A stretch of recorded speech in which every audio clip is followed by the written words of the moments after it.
د خدای په نامه السلام علیکم ګرانو خوږو زده کوونکو، هیله منده یم چې تاسو ټول روغ او جوړ اوسئ. ګرانو زده کوونکو، تیر درس کې موږ د عضوي تیزابونه په اړه وویل چې عضوي تیزابونه څه وو، د هغوی وظیفوي ګروپ، عمومي فورمول او نوم ایښودنه په اړه موږ وویل. هیله منده یم چې تیر درس کې کوم ستونزه ونه لري. ګرانو زده کوونکو، نن موږ د میتانویک اسید یا د فارمیک اسید په اړه وایو چې په 940مه پاڼه کې یو. ګرانو زده کوونکو، میتانویک اسید، فارمیک اسید دواړه د یو مرکب نوم دي. د هغوی عمومي فورمول یې څه ده؟ H رابطه COOH ده، چې د دې په ځای موږ یو بل طریقه موږ په عضوي تیزابونه کې ویلي وو چې د کاربوکسیل ګروپ بل طریقه یې څه رقم وو چې موږ لیکو؟ H رابطه C 2 رابطه O رابطه OH، داسې هم موږ لیکلی شو. بل د دې مالیکولي فورمول ګرانو زده کوونکو موږ حساب کوو چې څو کاربن لرو؟ یو کاربن لرو. بل څو هایدروجن موږ لرو؟ 2 هایدروجن H2 او اکسیجن څو؟ اکسیجن هم 2. نو دلته هم حساب کې ګرانو زده کوونکو یو کاربن موږ لرو، 2 هایدروجن لرو او 2 اکسیجن لرو. نو دا درې واړه د څه شي فورمول ده ګرانو زده کوونکو؟ د میتانویک اسید یا فارمیک اسید. میتانویک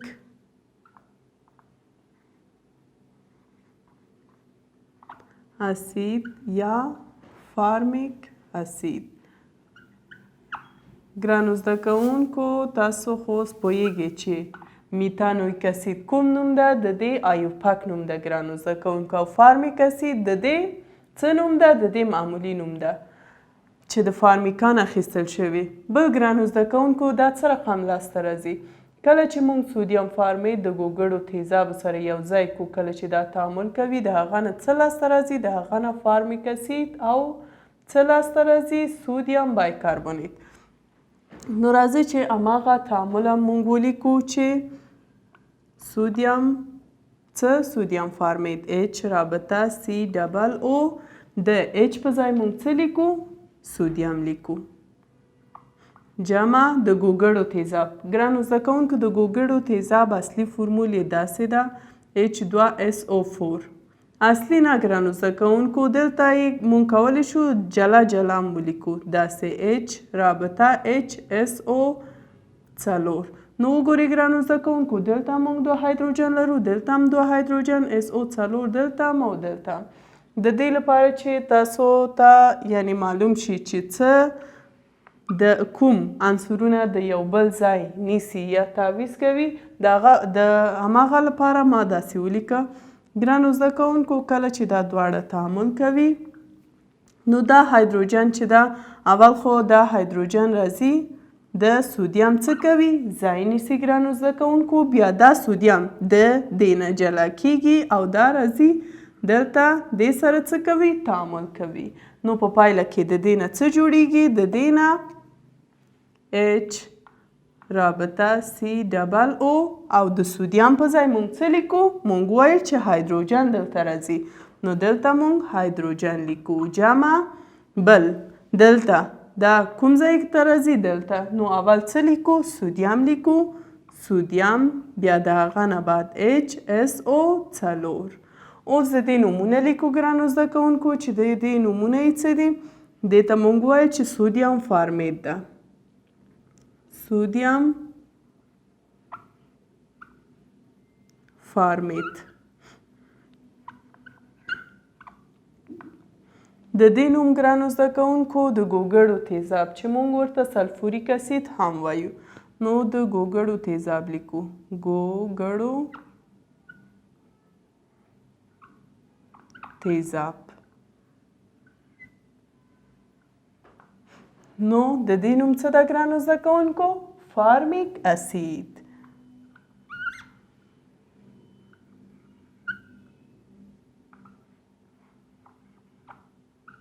او دا هم سودیم بای سلفیت. د دې نوم ګرانو زده کوونکو څه ده؟ سودیم بای سلفیت.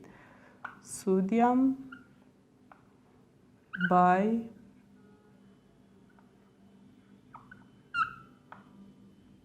سلفیت. ښه یو ځلې بیا وایم ګرانو زده کوونکو د دې لاسته راوړنه یې داسې ده چې سودیم فارمې د ګوګړو تیزابو سره یو ځای کوو. دلته ځینې عنصرونه د یو بل ځای نیسي یعنې تعویض کوي.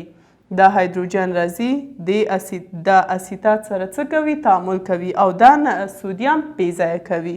نو دا سودیم راځي د بایسلفیت سره څه کوي؟ تعامل کوي چې په پایله کې د دې نه سودیم فارمیک اسید او سودیم بایسلفیت جوړیږي.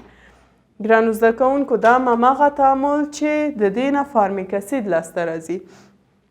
نو ګرانو زده کوونکو میتانویک اسید یا فارمیک اسید چې ده د تیزابونو هماغه لومړنی مرکب ده چې هایدروجن لري او دا تیزاب د سرو میږیانو د وجود د ځانګړو غدو څخه څه کیږي؟ ترشح کیږي. د کوم میږیانو نه؟ د سرو میږیانو د وجود نه دا ځینې غدوات دي چې د ځانګړي غدوات د هغه نه دا څه کیږي؟ دا ترشح کیږي. د همدې لپاره دې ته فارمیک اسید وایي چې فارمیک په لاتین کې فارمیکا څه ته وایي؟ میږي ته وایي. نو د همدې لپاره د دې سرچینې نه اخیستل شوي. بل ګرانو زده کوونکو د غومبس او مچیو په نیشونو کې هم دا څه لري؟ دا موجود ده یا دا شتون لري. بل په شنو نباتاتو کې لکه پالک کې هم دا موجود دی. ګرانو زده کوونکو آیا پوهیږئ چې څه دلیل ده چې په اصل باندې یعنې هر څومره وخت چې تیر شي دا نه خرابیږي؟ یو دلیل یې دا ده ګرانو زده کوونکو په هغه د اصل په ترکیب کې څه موجوده؟ میتانویک اسید موجوده چې دا نه خرابیږي.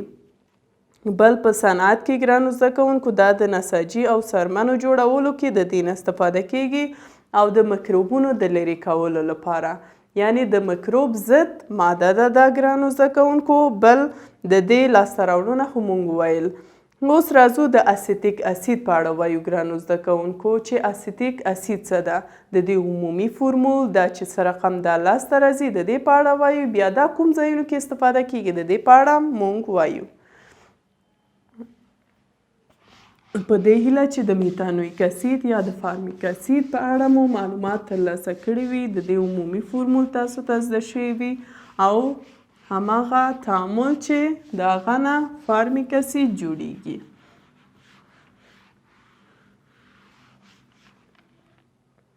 ښه ګرانو زده کوونکو د فارمیک اسید اول د اسیتیک اسید عمومي فورمول لیکو چې څه ده؟ CH 3 COOH. په فارمیک اسید کې د دې په ځای څه و ګرانو زده کوونکو؟ یوازې هایدروجن و. اوس د هایدروجن په ځای یو الکایل ده د میتایل په نوم. نو د دې بل طریقه ګرانو زده کوونکو CH 3 رابطه C 2 رابطه O رابطه OH داسې هم مونږ لیکلی شو. او بل د دې مالیکولي فورمول ګرانو زده کوونکو څه رقم ده؟ مونږ څو کاربن لرو؟ 2 کاربن لرو. نو 2 کاربن څو هایدروجن لرو؟ 4 هایدروجن H 4 او څو اکسیجن؟ 2 اکسیجن مونږ لرو. هماغسې په دې کې هم حساب کوو. 2 کاربن 4 هایدروجن او 2 اکسیجن. نو دا د څه شي نوم ده ګرانو زده کوونکو؟ د اسیتیک اسید. د څه شي؟ اسیتیک اسید. اسیتیک اسید د سرکې تیزاب ته وایي ګرانو زده کوونکو. د سرکه په سرکه کې دا موجود ده. د اسیتوم د لاتیني نو کلمې نه د اسیتوم نه اخیستل شوې ده چې سرکه ته وایي. او د دې ایوپاک نوم ګرانو زده کوونکو څه ده؟ ایتانویک اسید. ځکه چې دا څو کاربن لري؟ 2 کاربن لري. ایتانویک اسید.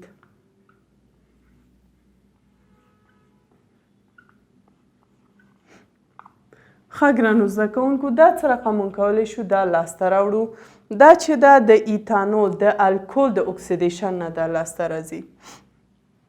ایتانول CH 3 CH 2 OH د اکسیدیشن نه دا څه کیږي؟ لاسته راځي جمع اکسیجن. بیا اسیتیک اسید د دې نه جوړیږي. CH 3 COOH او اوبه لاسته راځي. د دې نوم د څه نه موږ پوهیږو چې دا یو الکول ده ګرانو زده کوونکو. په الکول کې موږ په درسونو کې ویلي وو چې په آخر کې دا څه لري؟ دا OH لري چې د هماغه نماینده ده یا په عمومي فورمول او په وظیفوي ګروپ کې دا OH درلوده. هماغسې چې موږ په اسید یا تیزاب کې دا کاربوکسیلیک اسید موږ لرو، نو په الکول کې موږ څه لرو؟ OH لرو. نو د دې نوم څه ده؟ 2 کاربن موږ لرو، نو د دې نوم ایتانول. ایتانول. او دا هم اکسیدیشن، اکسیجن ده، اکسیدیشن.